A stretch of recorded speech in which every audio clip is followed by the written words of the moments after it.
05 PO Box 8690 Derby DE1 9TT. UK only. Entrance must be 18 or over. Lines close at 5 p.m. on the 31st of May. Full terms and privacy notice at gbnews.com/win. Please check the closing time if listening or watching on demand. Good luck. Sunday with Michael Portillo from 11, only on GB News. Many of the people that you had invited to come and speak were people who've been elected in their own countries. I'm thinking of people like Suella Braverman. I'm thinking of Nigel Farage, who has been a member of the European Parliament, of course, had an enormous impact on British politics. And Viktor Orban, who has been elected and re-elected. Many people may not care for the Prime Minister of Hungary, but he's certainly an elected person. And in addition, we had about 15 to 16 members of the European Parliament who were also elected, and they really live in Brussels. And you would imagine that Brussels, being the head of the capital of the EU, would allow elected members of its own parliament to have an opportunity to voice their views. So I think what was very interesting about this is that the mayors overplayed their hands, so that because they overplayed their hands, all public opinion became entirely on our side. It was so evident, so transparent, that this was really an attempt to use the police instead of arguments to react to our conference, that it was a real direct threat, and it is still a direct threat to the freedom of assembly and to free speech. So how do you think it leaves it? Is it more likely or less likely that there'll be future bans? I think this is a trial run. What I'm really worried about is that if the future of democracy and free speech depends on the ruling of one judge, and you have to remember that 3 other judges ruled against us, then democracy is in big trouble. What worries me absolutely is that a strong body of political opinion amongst established politicians believes that it is okay to cancel conferences and to crush the people's opinions and prevent the freedom of assembly. Democracy actually depends on these foundational values.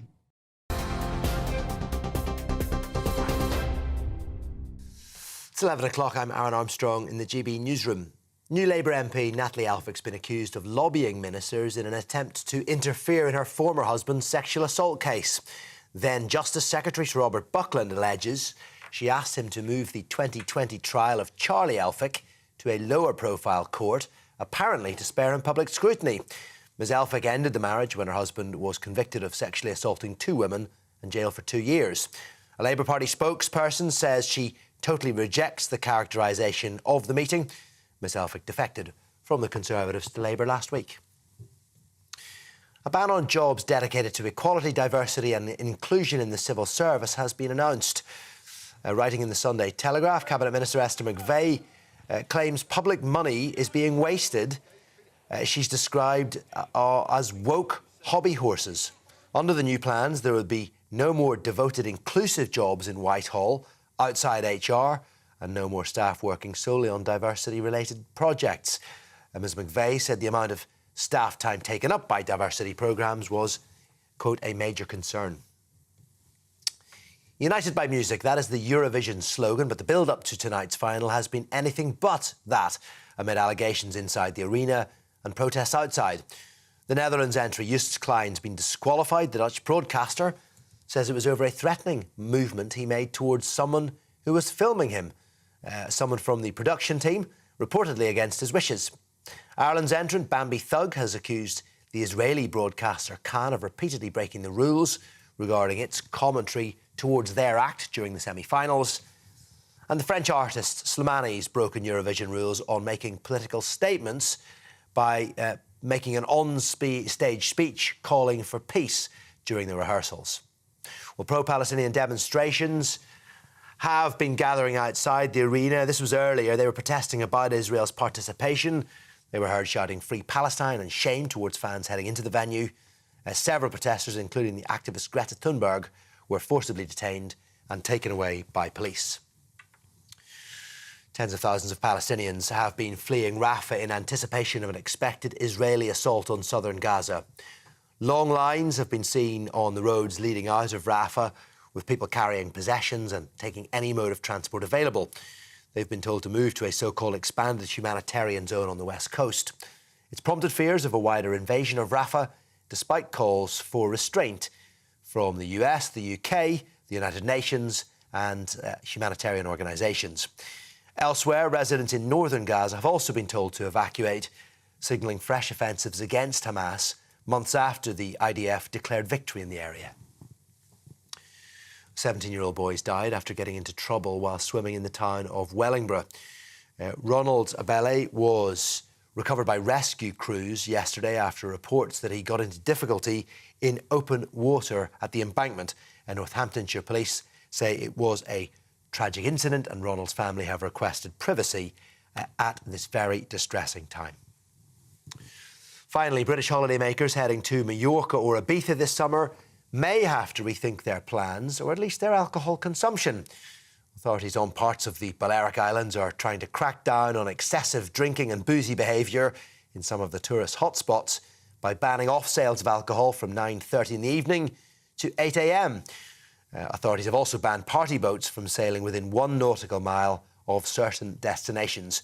The move's in response to complaints by locals in Magaluf, San Antonio and Playa de Palma. You can get more on all of our stories by signing up to GB News Alerts. The QR code's on your screen, or the details are on our website. Now it's time for Headliners.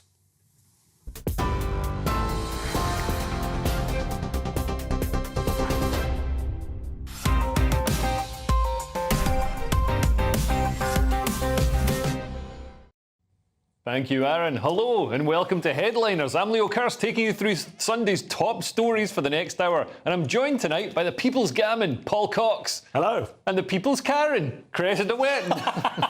That seems unfair. You haven't seen me complaining at Starbucks, Paul. I could Karen it with the best of them. Good on you. Okay, well, let's have a quick look at Sunday's front pages. The Mail on Sunday leads with Turncoat MP asked Minister to pull strings for husband's sex abuse trial. We've got that later. The Sunday Telegraph has civil service diversity roles to be scrapped. The Observer leads with terrified families flee Rafah as Israel set to open all-out assault. The Sunday Express has Labour's £225 council tax bombshell. The Sunday Mirror has Helen, my psychosis hell. I'm not sure who Helen is. And finally, the Daily Star on Sunday has Strictly Come Darting. And those were your front pages.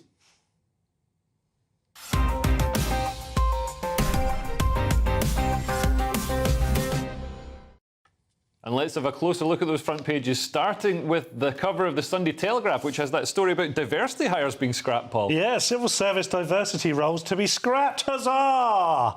Unbelievable stuff. In an overhaul aimed at ending the backdoor politicisation of the civil service, mandarins will be ordered not to hire staff dedicated to boosting diversity, equality and inclusion. And I don't know about you, Leo, or you, Krista, but I'm a big fan of the old-fashioned meritocracy. Absolutely, Paul.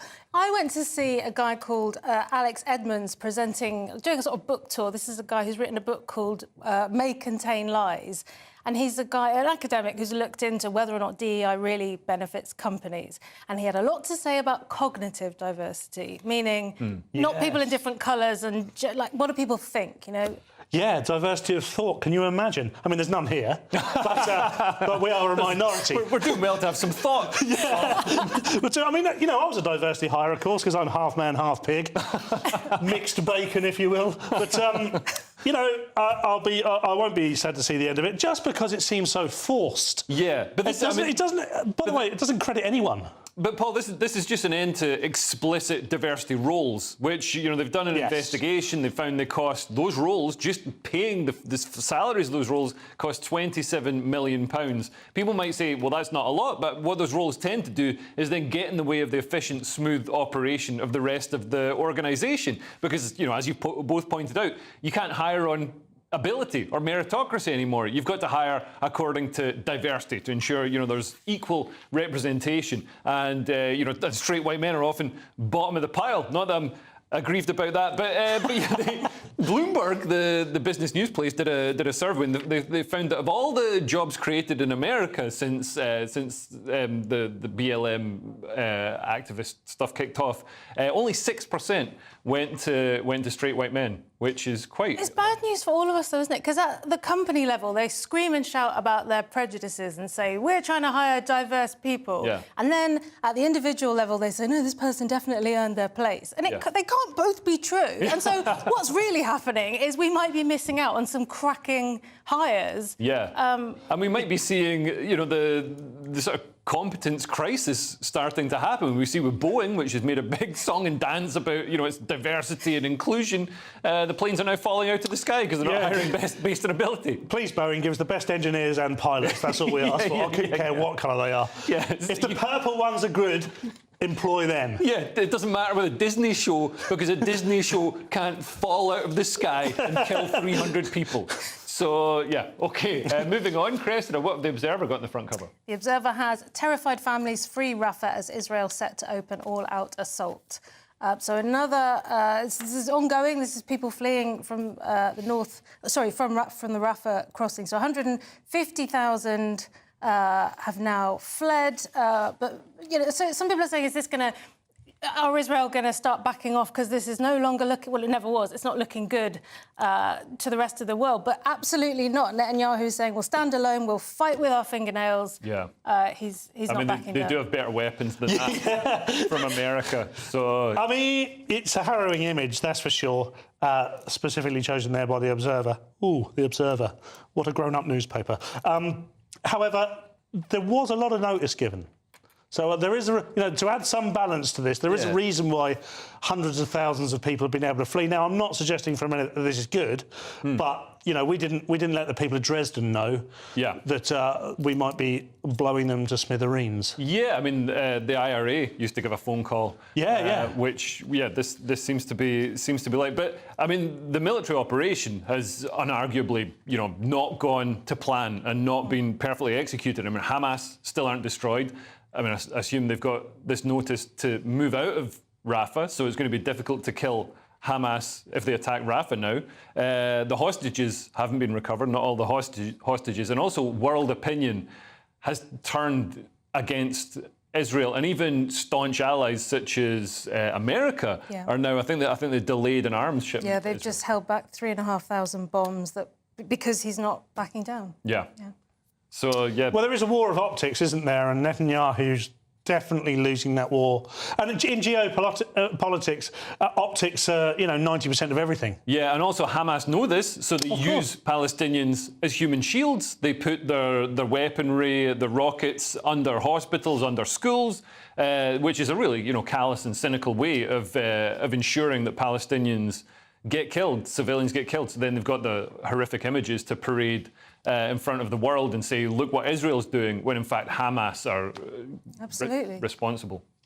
So, yeah, horrible stuff. Moving on, what have the Sunday Express got in the front cover, Paul? Socialism's on its way. Labour's £225 council tax bombshell.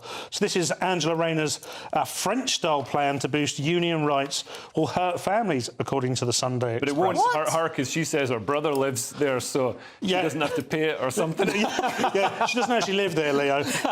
Just ask one of the neighbours who said she was a flipping Wally.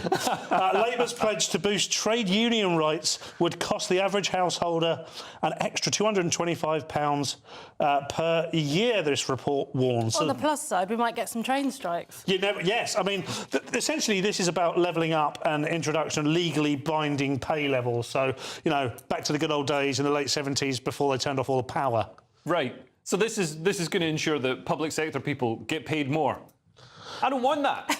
Why can't the market set the rates? If you would pay £225 to campaign against this, wouldn't you, Leo? I'd pay £225 to do the opposite, to lower public sector pay. This is ridiculous. And we just saw there was a story on the front cover of the Sunday Telegraph. Labour also have plans to put drones in the sky to measure the size of your garden, and make you pay tax on it. There's no escape. You can't drive anywhere. You can't even go and sit in the garden, drink a gin and tonic. Labour are going to hammer you over the head with a tax. I'm going to get a job in the civil service, get a guaranteed pay rise and a big old garden. I've got some horrible news for you, Paul. I very much doubt that you're going to get a job in the civil service. I'll have to wear a wig. I'm going to install an Israeli air defence system in my back garden to shoot down drones. That's what I'm going to do. Finally, Cresta, what's on the front cover of the Daily Star? Strictly Come Darting. So apparently, Craig Revel-Horwood, who's on that dancing show, knows a lot about ballroom. He wants to get a darts person on. And so the assumption is that that will be teen hero Luke the Nuke Littler. We heard quite a lot about a while ago. He's got a very glitzy jacket on in this photo. Yeah. So that's exciting. Yeah, it's got to be. Well, I mean, the darts players are known for having a specific physique, aren't they? Which isn't typically that of a ballroom dancer. How dare you? You may not like it, Cresta, but that is peak physical condition. He's going to be a brave and stunning contestant, possibly on Strictly Come Dancing. By the way, the knows a lot about ballroom joke deserved a lot better. I hope you were laughing at home about that for Craig Revel-Horwood. But I mean, what do you say? It'd be great to see darts in the dancing, wouldn't it? I mean, I won't watch the dancing. I do like the darts, though. He's a great player, phenomenal player, Leo. Yeah, well, he won. Yeah, he's good at throwing darts. And you know what? That's what we value now. Yeah. That's, you know... He wasn't a DEI hire, was he? No, he wasn't. He wasn't. Pure meritocracy. That's the thing, and you see this in sports. You don't have a completely equal representation of, women and men as the top darts players and all the rest of it, and, because it's a meritocracy. No, women do compete in the men's darts. Yeah, that's the point I'm making. Right, yeah, so you're in charge, I forget that, and you've got a brain, so sorry. You're saying that I just got the ball joke, which I didn't even make. Oh, really? I thought you did. Sorry, Chris. Well, hopefully one of you can explain it to me. Anyway, that's the front pages looked at. Join us in part 2, where we'll be discussing the migrant exodus to Ireland, Labour's dangerous tweets, and Biden is up to his old tricks. See you in a couple of minutes. Patrick Christie's Tonight. Weekdays from 9 p.m. Today is a good day for the King, a good day for Britain. I'm sure you'll be hoping that those Not My King morons decide to give it a rest for a little while, because he is still dealing with an illness, isn't he? He's still dealing with an illness, and he appears to be dealing extremely well. I think he comes from the fact that he's extremely strong and fit. I think I understand that will help his treatment enormously. And I think, as your professor was saying, it's the fatigue that can be a brutal thing when you're trying to lead a normal life with cancer. But I think that it's going to really help him psychologically to get out there, and people are going to be giving him enormous support. I mean, I know, as you say, there's an anti-monarchy brigade, but there's been an anti-monarchy brigade since there's been a monarchy. So that is not such a big deal. It has always been there. I feel that Charles is going to get a lot of support from the sort of joyousness of people seeing him and, wishing him well. And I think that that's going to be immensely important to him. It's a very busy time, but I think a boost for William and Kate. William's out and about. We don't know about Kate, but I feel that the King will definitely... It's a very busy time coming up with the anniversary of D-Day in Normandy, which I know he will be desperate to be a part of. Then there's the big royal season, the trooping the colour, the Garter ceremony, royal ascot, and then he is hosting the Emperor and Empress of Japan at the end of June. So it's a absolutely packed month for someone that is presumably going to get very tired. Yes, indeed. I mean, if he gets through all of that, I think that will be absolutely massive, won't it? Good afternoon, Britain. Good afternoon, Britain. Weekdays from midday, we bring you the most compelling stories from across the United Kingdom. And why it matters to you. From your doorstep to our inbox. That's right, we want to hear from you. Good afternoon, Britain. Only on GB News, the People's Channel, Britain's news channel. We're proud to be GB News, the People's Channel. And as you know, we always love to hear your views. Now, there's a new way of getting in touch with us at gbnews.com/yoursay. By commenting, you can be part of a live conversation and join our GB News community. You can even talk to me, Bev Turner, or any of the members of the GB News family.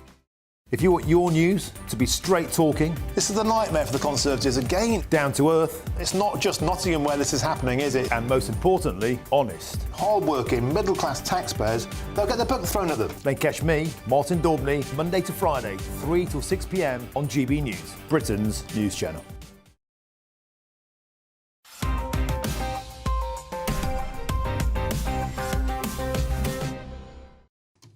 Welcome back to Headliners, your first look at Sunday's newspapers with me, Leo Kirst, and GB's very own answer to Donnie and Martha, Paul Cox and Cressida Wetton.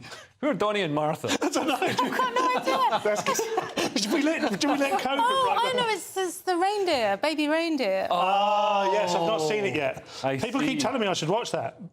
Yeah. Apparently... I'll start telling you bits of it through your bedroom window when I'm standing outside it. Apparently, yeah, carry on. Apparently what? No, that sounded spicy. Men in comedy do get followed by crazy women. Right. OK, just not us. Anyway, kicking things off with the Sunday Telegraph, and Streeting's tweetings has left Hall sheeting herself, Paul. Right, brilliant, lovely. So West Streeting put me in danger with tweets, says Susan Hall. In her first interview since the election, the Tory mayoral candidate says she's been left feeling unsafe on public transport. I'm not quite... She's described what West Streeting said as despicable, and what he did say was a win for Susan Hall and the Conservatives is a win for racists, bingo, white supremacists, ta-ding, and Islamophobes the world over. I mean, let's have this right. Those are dangerous comments, because what he's essentially saying there is to say that everyone who voted against ULEZ or for less knife crime, a safer London, is a racist, a white supremacist, or an Islamophobe. Wes, you are a wally, mate. I think what's happened is Wes Streeting has made it very dangerous for him to go on public transport, because he might run into you and you... Well, luckily he's a champagne socialist, so it's limos everywhere. Uber exec, you know what I mean? Yeah, I mean, like, I think it's ridiculous to say, you know, a vote for her is a win for racist, white supremacists and Islamophobes. I mean, lucky guess. But it's a terrible thing to say. And it should be, you know, the idea behind hate crime is that if you say something to somebody that hurts their feelings and also can target them, lead to them being discriminated against or attacked in some way, that's exactly what Wes Streeting has done. So calling someone a racist when they're not should be a hate crime. It almost qualifies for the old-fashioned kind of hate crime, you know, the ones before all the hysteria of late. I mean, it's not an incitement to violence, but you could see it's on the way towards that, isn't it? And by the way, anyone who has got their ear to the ground in London knows that a lot of Muslims vote against Sadiq Khan. They're not big fans of Sadiq Khan. Yeah. So that makes a lot of Muslims Islamophobes. Yeah. And white supremacists. Good on them. Well, yeah, there's a comedian, Nabil Abdul Rashid, great comedian, but he does a joke that's basically hinges on Sadiq not being a real Muslim. It's a very, very funny joke. Anyway, we've got the Observer now with worrying signs that the clampdown on migrants is hurting honest workers and not the people that you might want it to target, Chris. Revealed thousands of innocent and abandoned migrant care workers told to leave UK. So this is about people who've been threatened with deportation despite doing nothing wrong after the Home Office took enforcement action against their employers. Or in other words, people have been scammed by agencies who've extracted a lot of money out of them, got them to UK, told them they're going to sort out all their visas and everything, and then not done it because they're criminals. Yeah. And at the point where this gets discovered, the workers are given 60 days to find a new sponsor, which sounds, I mean, I don't know, a couple of months. It's not, they're not immediately... If they've got a job, then, you know, couldn't the job that they're doing be their sponsor? No, because... That's a very good... No, I think the agency is employing them. You know, like if you're a temp, then you... Yeah, so I think that's the problem. And the people creating these situations, to be fair to the Observer, they don't face any... they don't face anything other than losing their licence for overseas sponsorship. So that doesn't seem right, does it? Meanwhile, these people who've put in all their earnings, sold their house, done what they can to get here, are now in massive debt, being sent home. And they're contributing. They're actually, you know, working. Well, they're trying to, yeah. Although sometimes they get here and there is no job and it's all a scam. Right. So, I mean, it's pretty awful, isn't it? They're victims of crime. Yes, but they've spun this, the Observer, into some sort of bleeding heart business where it's, you know, oh, my God, the innocent abandonment. But it's not really. It's like policy. So... oh, come on, Paul.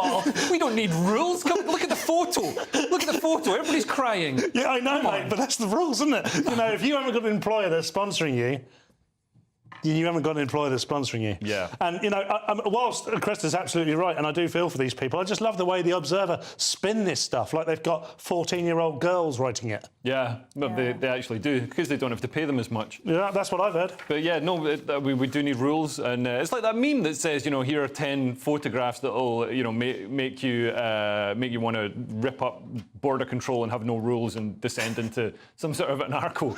Is it a photo of a massive bag of money and a big mansion with a large fence? Yeah, it's not. Anyway, we've got the Mail on Sunday now, and the migrants are landing on Ireland's shores. How's this going to play out, Paul? Well, we'll see, won't we? The Irish know how we feel.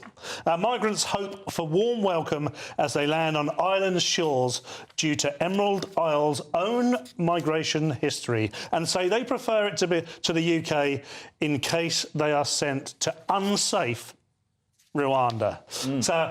So much to unpack here. First of all, immigrants might want to watch the news a bit because they're not particularly happy in Ireland for people to come flooding over. And also, Rwanda is not unsafe. I mean, it's advertised on Premier League grounds as a holiday destination for people who can afford to watch Premier League football. And what is unsafe are tent cities in the middle of Dublin.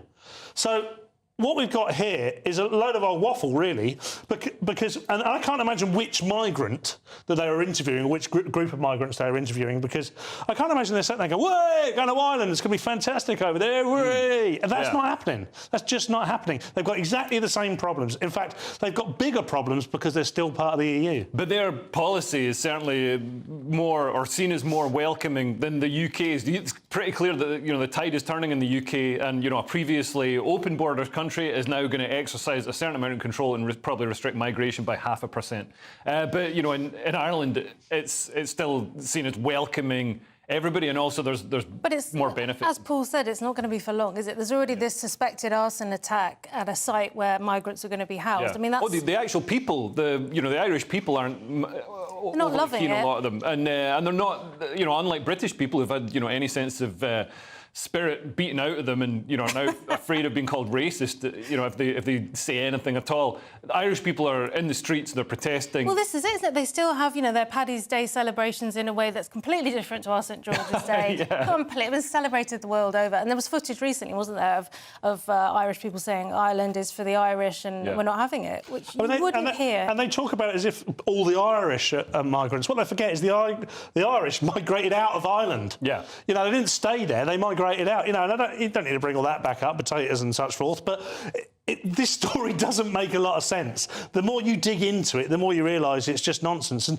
we've all got the same problems, and the sooner we realise we've got the same problems, the easier it'll be to get along. Well, yeah, of course, because Ireland has suggested they're going to send migrants that have come from the UK back to the UK, but there's no right to return. Like, the UK isn't allowed to send people back to France, so the UK is saying, well, no, if we're not allowed to send them back to France, you can't send them back here. Well, that's a good point, isn't it? Yeah, it is, and there's been murmurs of will Ireland get involved in the Rwanda scheme or similar. Well. Looks like everybody in Europe is going to follow our lead. Yet again, Britain is first with the good ideas. Anyway, we've got the Times now, and Natalie Elphicke might not have stayed loyal to the Conservatives, but she is a loyal wife, so that's a plus point, Cressida. She really is, pathologically so. Natalie Elphicke lobbied Lord Chancellor to help her sex offender husband. So on the eve of her husband's criminal trial for sex offences in July 2020, she arrived at the parliamentary office of Robert Buckland, who, as Lord Chancellor and Justice Secretary, was responsible for upholding the rule of law. And she said, look, I just want to come in for a chat about some points of law. It's nothing to do with him indoors. And she got in, shut the doors and went, right, my husband. And he was appalled and said, I'm not getting involved in this. It's totally inappropriate. And then even once he was convicted, she was still trying to get him softer pillows in prison. Really? I think she needs some help. Are you serious about the pillows? Well, the article is, I mean, I wasn't there, but yes, complaining that his prison conditions were inadequate and asking for him to be given a more comfortable bed and pillows. I mean, if I was in prison, I'd probably want a soft pillow for my face to be smashed into. I mean, that first night's lovemaking is a bit of a pain. A Labour Party spokesperson said Natalie Elphicke totally rejects this characterisation of the meeting. Of course she does. Just a week ago, Natalie Elphicke was a far-right Tory. Now she's part of the Labour Party. Yeah. She has moved from right over here to left over here. No, Of Paul, course she she's can't got a remember anything. consistent view on border control, and that's why she's had to go to the Labour Party. And she's got a consistent view on wanting to have a job. Yes. Which she won't have if she stays as a Tory. Moving on, we've got the Mail now, and the Democrats are handing out ID to illegal immigrants entering America. Is this so that they can vote in the election in a few months, Paul? Could well be. Good news. President Biden to welcome migrants this summer by handing out free IDs for those who enter the country illegally in a new taxpayer-funded pilot programme. Yippee! The teen world love an illegal, though, don't they? They absolutely yummy, yummy. Illegals, illegals. But by the way, it's, you know, I mean, who's going to look after these people? That's what I need to know. I mean, and there is nothing wrong, by the way, of looking after people. Yeah. But I think charity does need to start at home sometimes. And this isn't about Biden and him trying to get as many illegals in as possible so that he can bolster his vote because he's got no chance otherwise.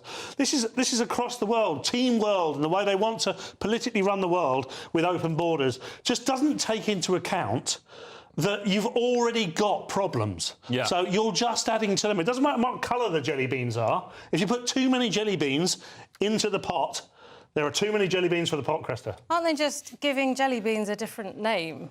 Yeah, like, they're people. talking about quickly reducing. It's like we've got a backlog, and so now they're going to have these IDs. Moving to a secure card will save the agency millions, free up resources. I'm very nervous whenever they just change something for the sake of it. I think, really, you're going to save me money by changing what you're doing. And it even says that they're going to have access to a new portal, and that's a word that makes me nervous. I mean, that's... this is a massive system. Is it like Stargate, but oh, you go to God. Rwanda? No, it just means that somebody in the office's brother-in-law creates software. I don't know. I'm very cynical about this. It sounds like they're just fiddling about with the deck chairs on the deck of the Titanic. They say, so currently the migrants get issued with paperwork, which is paper, and obviously they're, you know, sometimes sleeping rougher in, you know, poor conditions in tent cities or whatever. So having a plastic ID card will be more robust than having bits of paper. But that feels like such a minor change. You think, OK, fine, do it in a different format, but... Well, I guess this is to consolidate and also, you know, create an electronic trail so it'll make it easier. I don't know why I'm playing devil's advocate. Sound really keenly. You're the host, as you should do, because so far, Cressa and I have just told you that this is a really bad idea. And largely it is, but there is some method to the madness. I mean, Biden hasn't come up with it himself. If it had, it would all have been...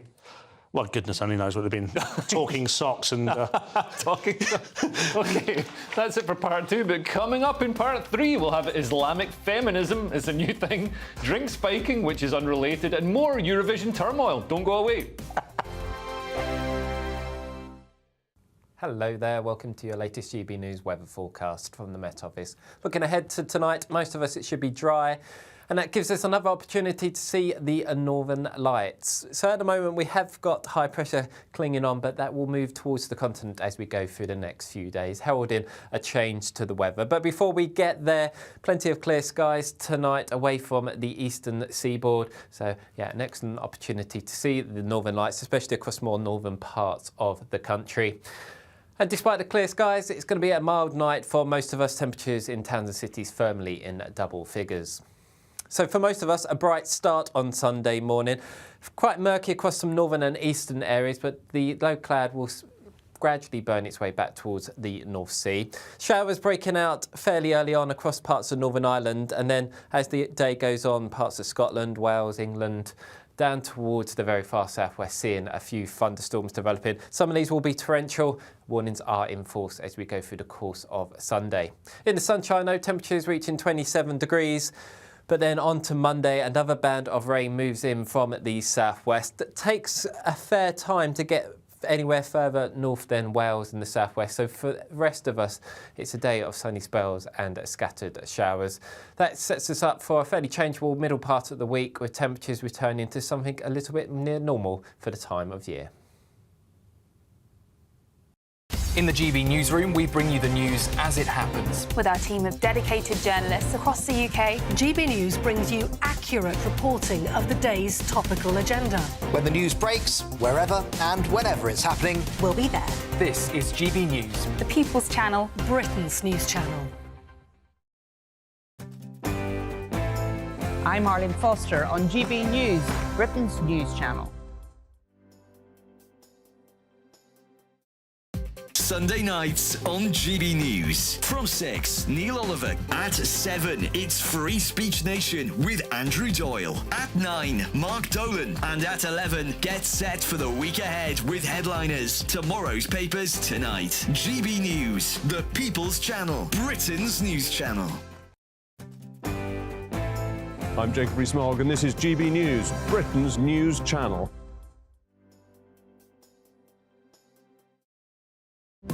GB News is the home of free speech. We were created to champion it, and we deliver it day in, day out. Free speech allows us all to explore and debate openly the issues most important to us, our families, and of course, the British people. Having challenging conversations to enlighten each other. Which is why we hear all sides of the argument.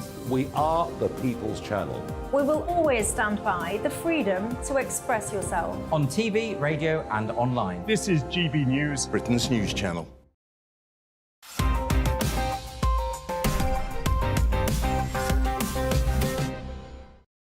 Welcome back to Headliners. We jump back in with the Sunday Telegraph, and despite their history with the guillotine, the French are still too keen to remove body parts, Cressida. Nice. France has learned nothing from UK's trans errors, feminists warn. So this book has been written by two French women, Dora Muteau and Marguerite Stern, and they've released this book called Transmania, and it's really covering all the stuff that, as GB News people, we've been listening to for probably a year now. They talk about the Cass report and all the stuff that we've talked about endlessly on this channel about why it's dangerous to trans children. They're in favour of not letting people trans until they're in their 20s, all of that good stuff. But it's going down really badly in France because they haven't had this conversation yet. They're sort of a bit behind. But this week, J.K. Rowling's come out, of course she has, and supported them. She said, she's been through the same thing. She said, as someone whose death has been demanded on placards for exactly the same reason, I send Dora Muteau love and solidarity. Well, that's nice, isn't it? But anyway, they're going through all the same problems that we had here, like with Sharon Davis when she released her book. The bookshops start hiding it because lots of people that work in bookshops might be quite young and blue-haired. Oh, they're terrible people. Right, so that's not on, is it? Some of the worst, Leo, some of the worst. But on the plus side, there are green shoots here. They've had a run of 15,000 copies, and it's now being printed again because there are people, quiet rebels, which was on Andrew Doyle's show the other week, Dora Muteau talking about this. Yeah, she was. You were on as well. Yeah. And when she was being interviewed, and she pointed out something that's really key, not just that they're way behind the curve. The Cass report is now out. Yeah. And if mainstream media wish to, that could be a lot more prevalent and in people's minds and thoughts. And it's, you know, the Cass report is widely accepted as well. It's the only place it's not accepted is really on the extremes of the trans movement. Yeah, both extremes. Both extremes of the trans movement. But within that, and even people that needed their minds changed on this, it has changed hearts and minds. And we just need to get that knowledge out there. It seems ridiculous. The Cass report in itself is a tragedy. And the fact that now it's out, it's not being perpetuated across Europe or the world. Yeah. And people like Dora are having to go through this in France like people did here. It seems ridiculous. Yeah, and I thought France didn't go in for gender ideology as deeply as Britain did, because Britain, you know, tends to copy America. What happens in America happens a couple of years later in Britain. And so we really went, I was going to say, genitals deep, but we went, we went deep and full. Yeah, but it's often the way, isn't it, that it's just certain activist groups that make the most noise. It doesn't necessarily mean that the average person in France thinks this is all good. Yeah. And of course, the pair have been sued for incitement to hatred by two LGBT plus rights groups. Dora has also been charged with incitement to anti-trans hatred because she referred to a trans woman as trans feminine male rather than female. So, you know... So we're seeing these hate crime laws being weaponised again to target and stifle any dissent, or, I mean, in this case, to stifle legitimate and welcome criticism and questioning of this ideology. It's ridiculous. Absolutely. We've got the Sunday Telegraph now, and the Women's Officer for UK Islamists has some progressive ideas he'd like to share. I'm sure there'll be Green Party policy soon, Paul. Yeah, strap in. Islamists compare women without hijabs to unwrapped sweets. Yummy. A newly registered Islamic charity has compared women who do not cover their heads to unwrapped sweets in comments condemned as misogynistic and offensive. Oh, that's Islamophobic. Well, it is, and that's why I didn't say it. And the charity Gary Commission better watch out, because you've got to be careful. You know, some Islamists can get a bit angry. Well, look, I'm not in any trouble. Obviously, I agree with him. I mean, I've been saying this for ages. Nothing wrong with women taking some responsibility, you know, cover up, put it away. I don't really think that. Also, his analogy was terrible. It started off really, I was like, yeah, he's kind of got a point. And then he started talking about these two sweets, and he says, if I take this one and put it on the ground and step on it with no wrapper on, and this one with a wrapper and I step on it, which one do you want to eat? And I thought, well, neither. They've been on the ground and you've stepped on them. Yeah, and he's comparing this to, there's a viral video of a woman who walked around New York, and she wasn't dressed, you know, she wasn't dressed like in any sweetie. way. Yeah, like an unwrapped sweetie. She had leggings on, she had a T-shirt, she was dressed like a normal person, and she got accosted 100 times in an hour by men who wanted to taste the sweetie. And then a woman in a hijab, or whatever it's called, did the same walk and didn't get the same reaction. But then, I mean, that's how John Simpson fled Afghanistan, so they might have thought that could be John Simpson. And he's no sweetie. No. There's a big old humbug in there. That's all right.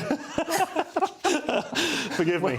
We've got the Metro now, Cressida, and Gary Lineker has to weigh in on Paul Gascoigne. Oh, sorry, it's a different Gaza. Gary Lineker can't be silent as he regularly cries over scenes in Gaza. Oh my God. Despite his impartiality row with the BBC last year, Gary Lineker has said he can't be silent about Israel's attacks on Gaza, citing some of the scenes of destruction as the worst thing I've seen in my life. So it's Gary doing what Gary does best. He's virtue signalling. He says, I've got no skin in this game. I'm not Muslim. I'm not Jewish. I'm not Israeli. I'm not Palestinian. No, Gary, but we all know you love Twitter and attention. So and also getting money off your tax bill, because he fought a court battle with HMRC over £4.9 million in unpaid tax, and part of his defence was that he isn't a proper employee of the BBC, because look at all his political activism on Twitter that's separate to that. So he used it to bolster his freelance. Yeah, and we shouldn't be making crying a defence. I remember Ted Bundy crying. Yeah. He was still a wrong-un. Yeah, however good-looking and dreamy he was. And really... also, where were his tears? Where were Gary Lineker's tears on October the 7th? Oh, they weren't, right? Well, he covers that. Obviously, we all know October the 7th happened, but the minute you raise your voice against what they're doing now, you get accused of being a supporter of Hamas and this kind of stuff. And he talks about...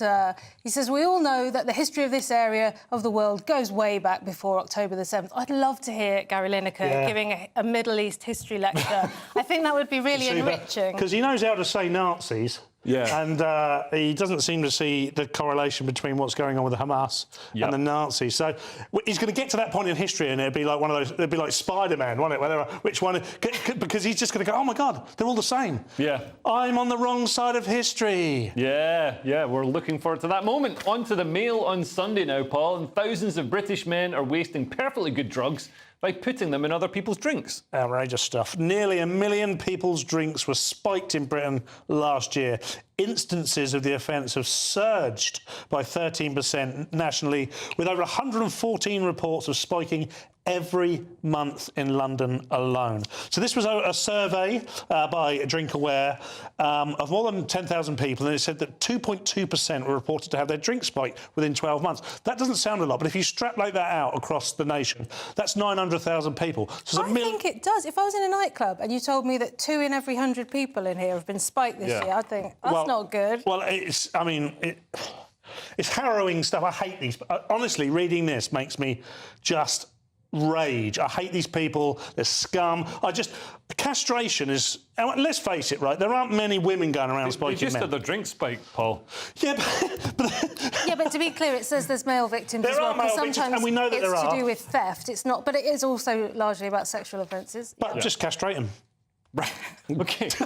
I mean, are you going to say anything to them first, or just jump in there with an axe? Just straight... Well, we'd sharpen the axe. OK. Well, what a nice man you are. We've got the Mail on Sunday now, and the axed Eurovision star Joost Klein has spoken out. Did they cancel him because his name sounds like Jews? Brilliant.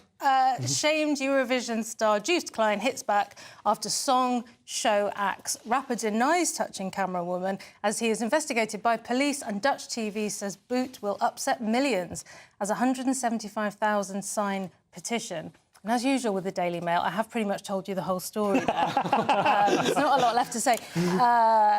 Yeah, what it did make me laugh that the Eurovision Song Contest people came out and said, we absolutely insist that everybody has a safe environment to work in and we won't have any abuse. And I thought, what about Eden Golan? How's she feeling? The Israeli singer. Yeah. Not too well, I wouldn't have thought. Maybe she's winning right now, because it's about that sort of time, isn't it? But I have absolutely no idea what happened here, and neither did the Daily Mail, and neither does anyone else. All we know is the accusation is from a female camera person, and we don't even know if that's true. Yeah. So, I mean, and I am more than happy to make extreme points about things I have no idea about, Leo. but on this occasion, I feel like we should just sit back and wait and see what happens. Right, sit back and wait and see what happens. That's no fun at all. Come on, let's speculate. Although the producers have just told me that apparently Eden Golan is winning so far. Get in there. Come on, Israel. Yeah, or massive public vote. So I'm not sure. I don't know. They split it. I don't know if they have judges. Is it like boxing? We don't know. Anyway, that's it for part 3. Join us in the final section where we'll have naughty priests, futuristic spy cars, and for the first time ever on GB News, sploshing. See you in a couple of minutes. Good afternoon, Britain. Weekdays from midday. Now, a woman who 25 years ago, at the age of just 14, tortured and killed her 71-year-old grandmother was last month released from prison on licence. But this isn't the first time she's been let out. Sarah Davey has been bailed and reincarcerated no less than 7 times. Well, to debate this, we're joined by former Detective Chief Inspector Colin Sutton, famed for catching the notorious killer of Millie Dowler, Levi Belfield, and GB News' own Patrick Christie's. I think we have to qualify that where the killer is a child, and we have to accept that to consign somebody to be in prison for 60, 70 or 80 years is probably something that we ought to think twice about. So I understand why this happens. I understand the outrage. I really understand the outrage. I think that 14-year-olds who kill should be given a chance to rehabilitate? Yes, I do. Do I think that somebody who's had 7 such chances and blown them away deserves an 8th chance? Then probably I think that's a lot more doubtful. I would have thought that by chance, sort of 3 or 4, they'd have got the picture, but clearly not. Patrick, what do you make of it all? Well, some people are born evil, aren't they? And why should we have to suffer to have them back out on the streets? There are some crimes that are so serious that you should pay for it either with your life or for the rest of your life. This was a sadistic murder, the details of which absolutely cannot be read out on air at this particular time of day. There are 3 issues here. Is this justice for the families of victims? I just think a release like this is a slap in the face, really, to us all. It's another example of soft justice. And just because she's a child, well, she was old enough to commit the heinous crime she committed. 2024, a battleground year. The year the nation decides. As the parties gear up their campaigns for the next general election. Who will be left standing when the British people make one of the biggest decisions of their lives? Who will rise? And who will fall? Let's find out together. For every moment, the highs, the lows, the twists and turns. We'll be with you for every step of this journey. In 2024, GB News is Britain's election channel. Every Saturday, 10 till 12, we'll bring you all of the news that you need to know. We'll also remind you that there is so much to smile about. It's my favourite time of the week. I get to relax, enjoy some light-hearted stories, and let Ellie teach me about fashion too. That's Saturday Morning Live, every Saturday, 10 till 12. Only on GB News, Britain's news channel. I'm Nana Acquia. This is GB News, Britain's news channel.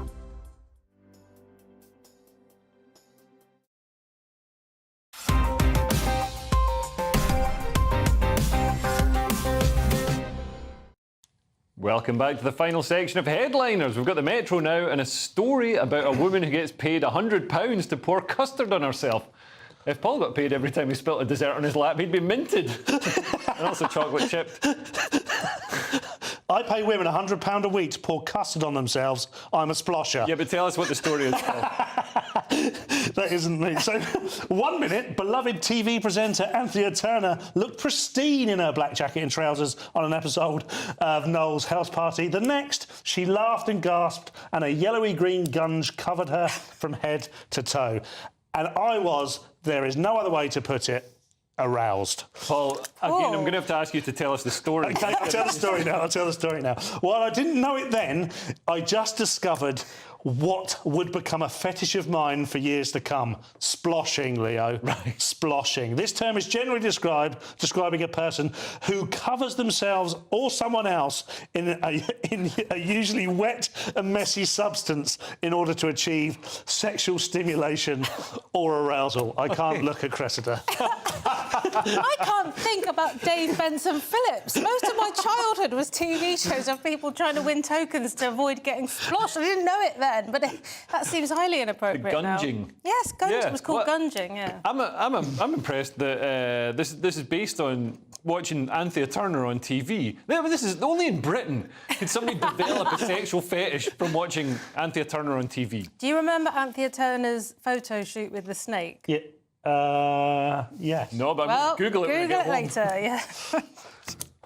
OK, well, Sunday Times now. We've got the Sunday Times now. Cressida, and a Catholic priest has shocked the congregation. Has he actually preached the word of God instead of Stonewall? Did you say resurrection? The Catholic priest and the shock sermon. Father Thomas McHale, the priest of Our Blessed Lady Immaculate in Black Hill Concert, shocked parishioners when he took to the pulpit on Good Friday and told the congregation that Jesus had died with an erection. Had he seen Anthea Turner on TV? Jesus was into his sploshing. A full or partial erection has been seen in the corpses of men who have been executed, apparently, partial, and particularly when they've been hung. I'm just reading from here. This is not a fact, I know.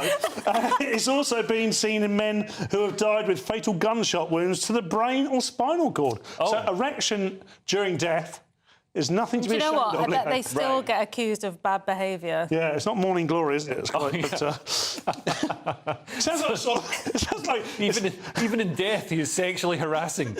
Yeah, can you imagine? Yeah. Oh, of course. Like, why would death be an excuse? But that's interesting. That so if you get shot in the head, some nerves get triggered that tell your body it's sexy time.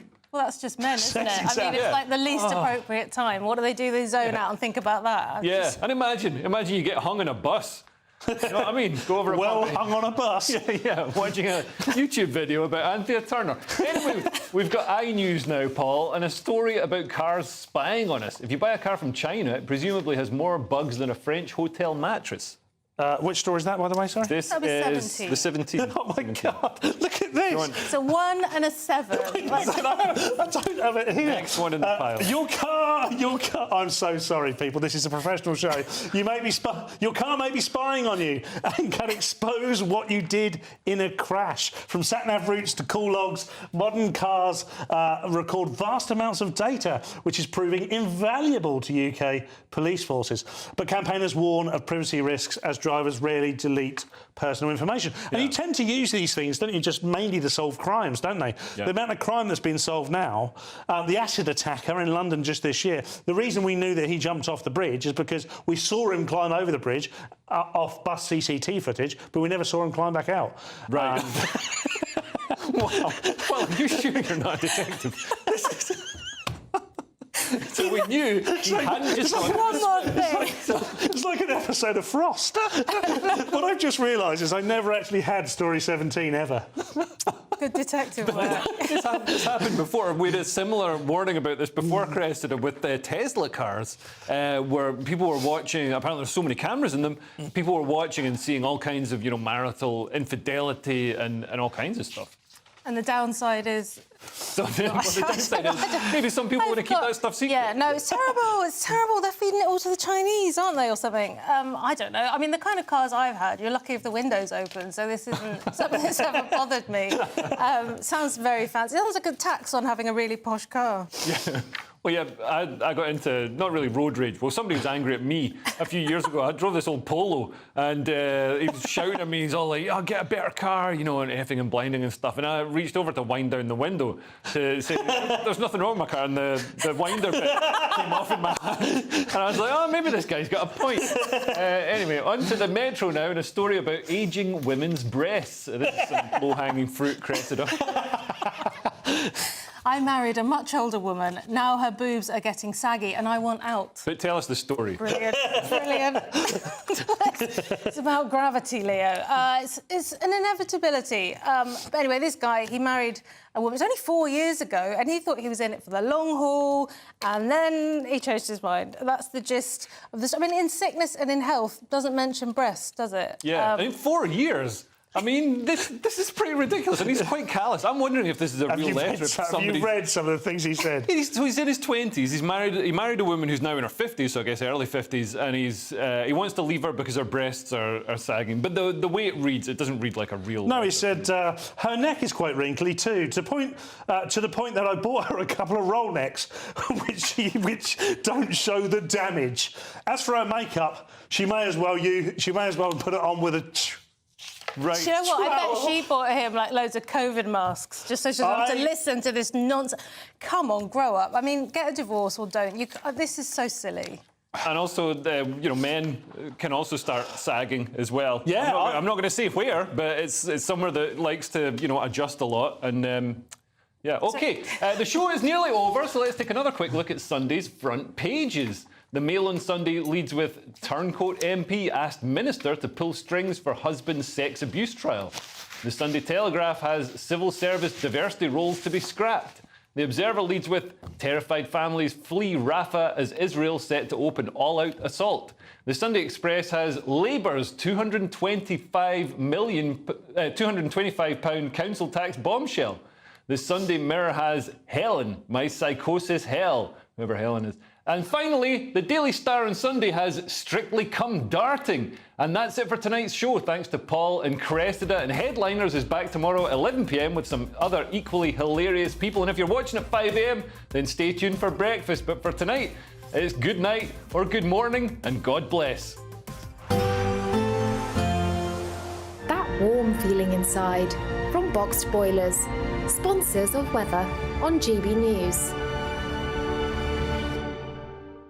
Hello there, welcome to your latest GB News weather forecast from the Met Office. Looking ahead to tonight, most of us it should be dry, and that gives us another opportunity to see the northern lights. So at the moment we have got high pressure clinging on, but that will move towards the continent as we go through the next few days, heralding a change to the weather. But before we get there, plenty of clear skies tonight away from the eastern seaboard. So yeah, an excellent opportunity to see the northern lights, especially across more northern parts of the country.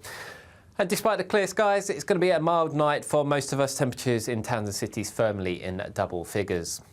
So for most of us, a bright start on Sunday morning. Quite murky across some northern and eastern areas, but the low cloud will gradually burn its way back towards the North Sea. Showers breaking out fairly early on across parts of Northern Ireland, and then as the day goes on, parts of Scotland, Wales, England, down towards the very far southwest, seeing a few thunderstorms developing. Some of these will be torrential. Warnings are in force as we go through the course of Sunday. In the sunshine, though, temperatures reaching 27 degrees.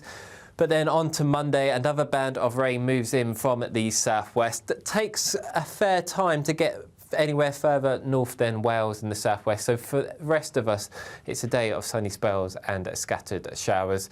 That sets us up for a fairly changeable middle part of the week, with temperatures returning to something a little bit near normal for the time of year. Looks like things are heating up. Boxed Boilers, sponsors of weather on GB News.